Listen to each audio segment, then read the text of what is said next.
What's up, beautiful people? Padres lose a real nail biter 8-3 to the Giants. They fall to 2-2 on the year. A little bit of a disappointing day for Musgrove, and altogether the bats besides our two main dudes. Let's get right into it.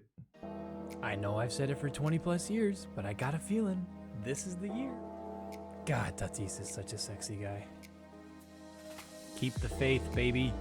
1 year soon, the baseball gods will smile on the San Diego Padres, and we will have a parade. Stay vibrant, Friar Faithful. And now your handsome host, Beto Diaz on Friar Field Talk. Hey, beautiful people. I know you're so happy to see me. I'm so happy to see you. Not really. We lost. We got our ass kind of kicked. Kyle Harrison gets the dub for the Giants. I feel like they're probably going to be their number 3 pitcher now that they got Snellzilla. He looked all right. He was kind of grooving for a bit. Our bats were kind of disappointing. Musgrove wasn't doing very good from the start. He ran into some problems in the first, and every time it felt like he was kind of getting back in the groove, he would just lose it again. And you could tell his spin rate was kind of off. He was not locating pitches very well. I don't even think his fastball looked even that great. A lot of pitches were elevated. There's a couple of pitches where he just did not look like him. And I feel like the last couple of games he's pitched, even in going back to spring training, I don't know if it's a lingering injury thing or just getting back in the groove. And I know it's early. I know. And I know people like to say, dude, we're in March. Dude, it's April. Dude, it's May. You know what? That's bullshit. That's bullshit. And I'll tell you why. How many damn games did we lose last year in the beginning of the season that could have been chalked? And we were like, oh man, now look, we were two games over 5 in the end of the year. How many of those games would you think that if we would have won, we could have been in it? Even with the abysmal years with the standards we have for the year, those are games we needed to win. Although today, we kind of just got our ass kicked.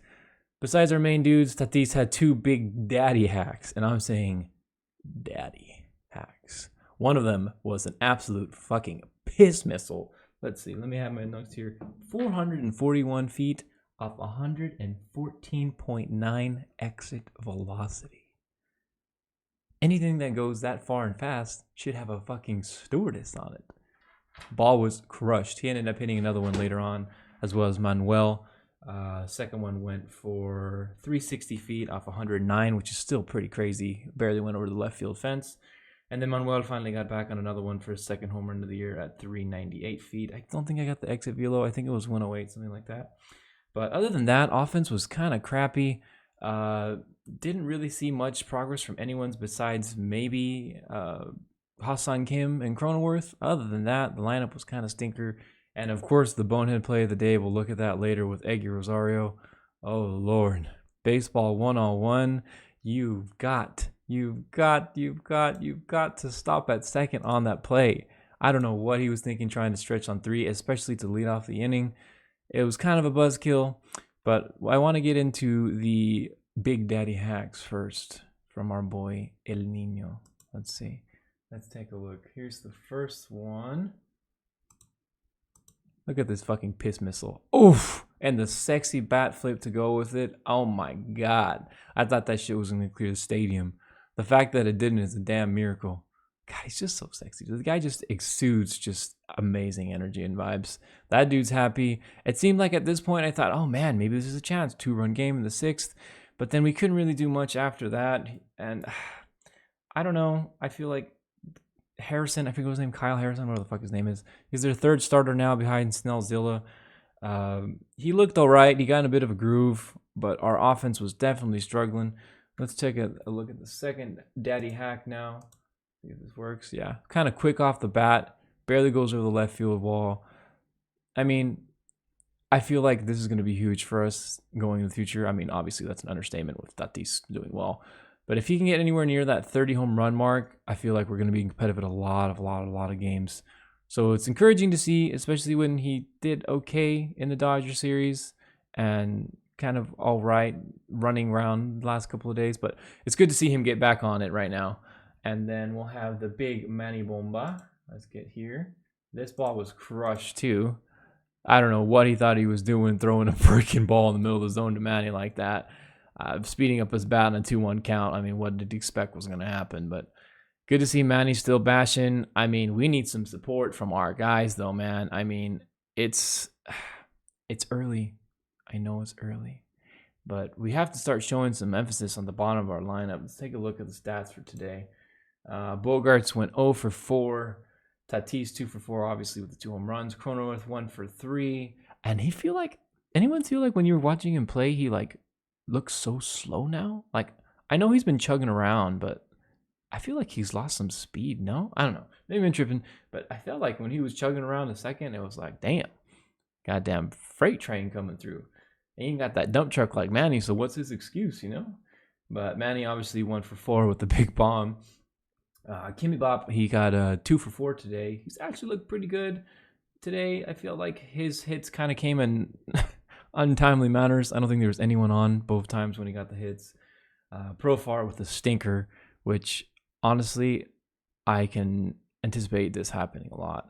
Obviously, he had the big hit yesterday on opening day that snuck up the middle, but I don't know. I don't have much. Obviously, I love Profar. The guy seems like a baller. He does everything he can for the team. He gives good vibes, but are good vibes going to get us to 84, 85 wins? You know, he's not the answer in left. And I hope that Preller tries to find some sort of answer for it. Obviously, Merrill didn't start again in center today. It was Azokar, which also had a very close play at the wall.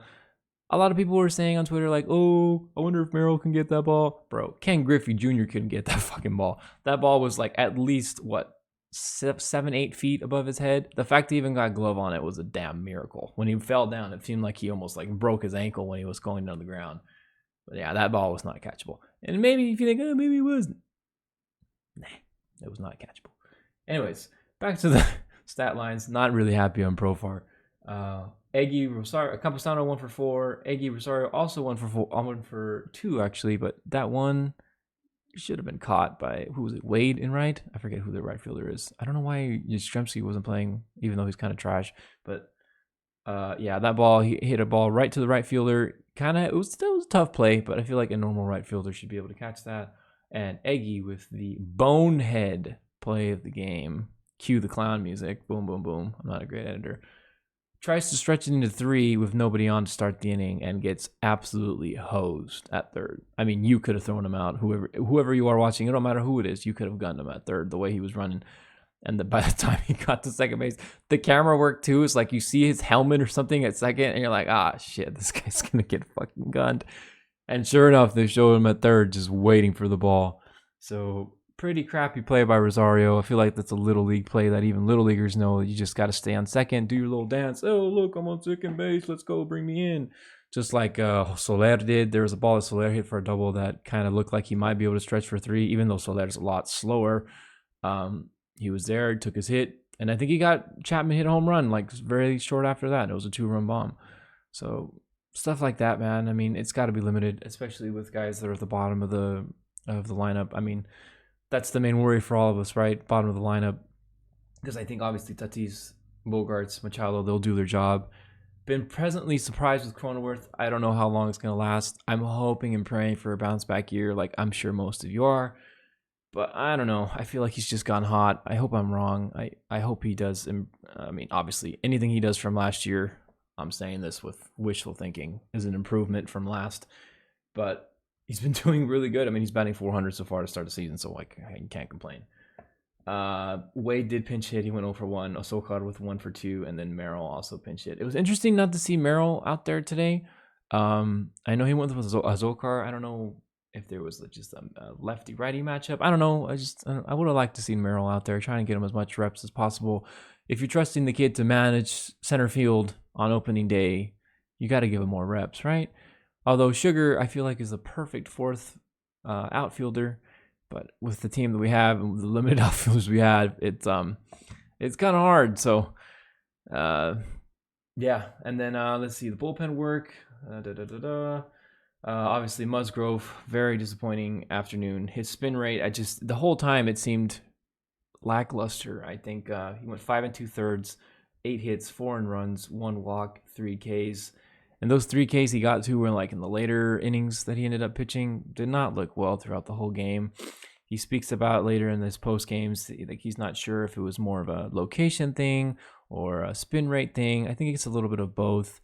I personally think that he's still not 100% back to his usual work rate and health rate with the injury he had, and the Korea series kind of seemed a little bit rushed. So been a little worried about him with his balls, ooh, giggity, but with his bitches. So I have a feeling though he's a gamer, he's a baller. I'm really optimistic that he's gonna pull out of it and be able to shove like he usually does and trust him on an every second to third rotation base and hopefully go from there. Kolek ended up pitching.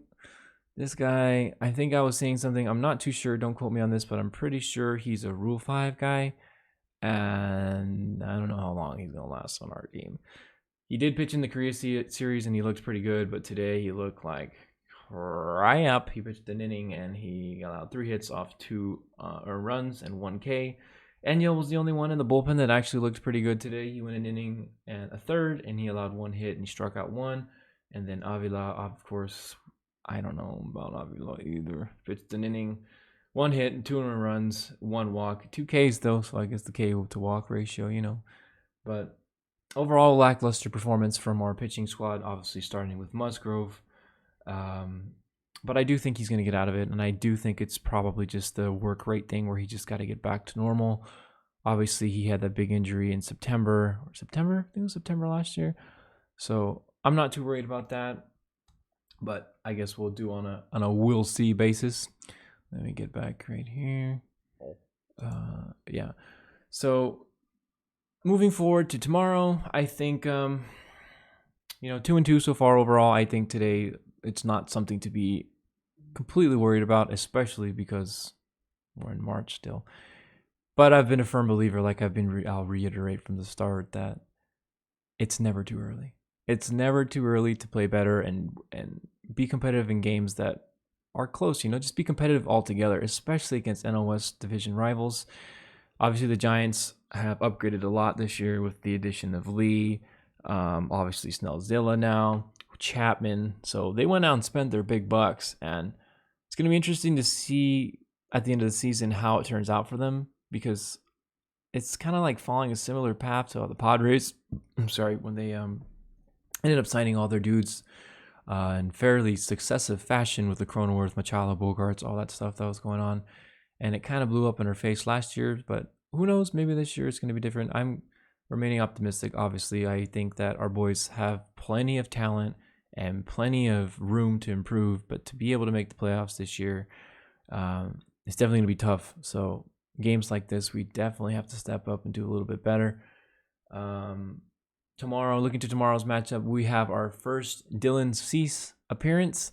And he's going against Jordan Hicks, also a new addition for the Giants. He's the guy that throws 105 fucking miles per hour. So we'll see how long it takes for him to blow cheese by the bottom of our lineup. I don't know, maybe he can string up a couple hits. His fastball is pretty flat though, so we'll see how it goes. But obviously the hype is definitely on Cease. Really excited to see what he can do for us. Obviously the big haul we gave up for him. He's got a big shoes to fill. So I'm excited to see his K rate. I'm excited to see him get on the bump and take the ball every third start for our boys. Startup time tomorrow is 4:15, but it's definitely going to be a little shaky because of the weather. I heard that I'm supposed to go to the game tomorrow. I'm so happy. I got tickets for my birthday from my mom, and I found out that there's possible rain, and I've gone to like 2 games my whole life where the Padres had a rain out or a delay, one of them being that amazing Dodgers game. Game 4. I can't remember. It's all blurred to me. The Cronenworth, the best game of the last decade, 20, 30, 50 years. But should be interesting to see if it rains. 4:15 start time tomorrow. Hopefully we can try and take the series, get out of there with a dub. Unfortunate today. I won't get too crazy about it, even though it's early. I'm going to keep saying that. It's early. People love to say it's early. But yeah, Padres drop a real heartbreaker 8-3 today. I'll be back again tomorrow, make another video hopefully, and recap the game tomorrow. Keep the faith, stay vibrant. We love all the happy faces. It's so cool seeing everyone on Twitter and everyone at the games and just being back in the baseball environment. It's easy to get lost in all the bad stuff that happened over the past off season, which I'm sure you can count on two hands all the bad stuff that was going on, obviously with losing Uncle Pete, just a tragic loss, and then the less serious stuff, obviously losing Soto and all, and losing Snell and guys that shown to have the talent and the big league talent to put you over the line for the playoffs, even though it only happened 1 year. It's gonna be it's really refreshing to see all the happiness going around and people at the ball games and getting back into the baseball spirit. Obviously, I'm here. I'm starting up this whole project and trying to spread my energy and thoughts and unfiltered, if you will. I don't want to get too crazy today because I mean it's early, but happy to see everyone. Happy to be here. Happy to talk Padres baseball. This is what I love doing. I could talk Padres baseball for hours and hours and hours. So I'm happy to try and start this little project and see how it goes. But thanks for listening, all you family and friends. I know you guys are going to be real ones to start me up here. But I'll talk to you guys again tomorrow, hopefully for another Padre dub. Get us back over 500, get us back closer to first place, maybe if the Dodgers lose. And that's it for now, baby. Go Padres.